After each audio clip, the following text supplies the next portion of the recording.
Welcome back sa aking channel. Alex Gonzaga humingi ng tawad sa kanyang asawa na si Mikey Morada.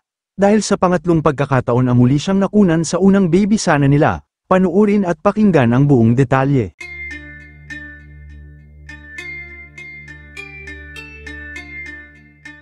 Hindi nga mapigilan ang malungkot at maging emosyonal ni Alex Gonzaga nang sa ikatlong pagkakataon ay muli siyang makunan.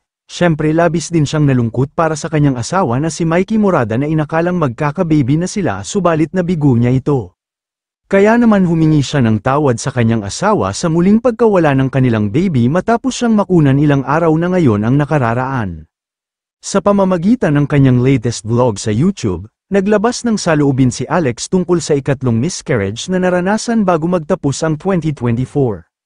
Matatandaan na naibahagi ni Mikey ang malungkot na pinagdaanan nila ng kanyang asawa na si Alex tungkol sa pagkawala ng kanilang baby nang makapanayam siya ni Tony Gonzaga sa Tony Talks na mapapanood sa YouTube. Samantala, ibinahagi rin ni Alex sa kanyang latest vlog ang pagtungo sa Lipa City Hospital noong January 17 para magbigay ng pagkain at donasyon sa mga babaeng naroon na kapapanganak lamang. Kasunod nito, ibinahagi nga ni Alex ang panibagong pagsubok sa pagsasama nila ni Mikey bilang mag-asawa ang pagkalaglag nga ng sanggol na kanyang ipinagbubuntis. Ipinakita naman sa video kung paano sinuportahan at inalagaan ni Mikey ang kanyang misis nang muling magkaroon ng miscarriage. May mga pagkakataon daw na talagang pinanghihinaan na ng loob si Alex dahil sa pagkawala muli ng kanila baby.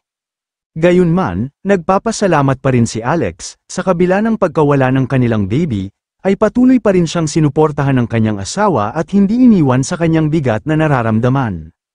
Para kay Alex ang kanyang asawa ang nagbigay sa kanya ng lakas para makayanan ang lahat ng mga pagsubok na dumarating sa kanya, at hindi nito pinaramdam na hindi siya nag-iisa.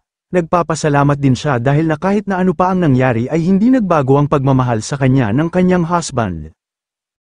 Kayo mga ka-showbiz, anong masasabi nyo sa ating showbiz topic ngayon? Kung may opinyon kayo ay magkomento lang kayo sa aking comment section. At syempre kung bago pa lang kayo sa aking channel ay mag-subscribe na kayo para lagi kayong updated sa mga showbiz trends na ina-upload ko. Maraming salamat po.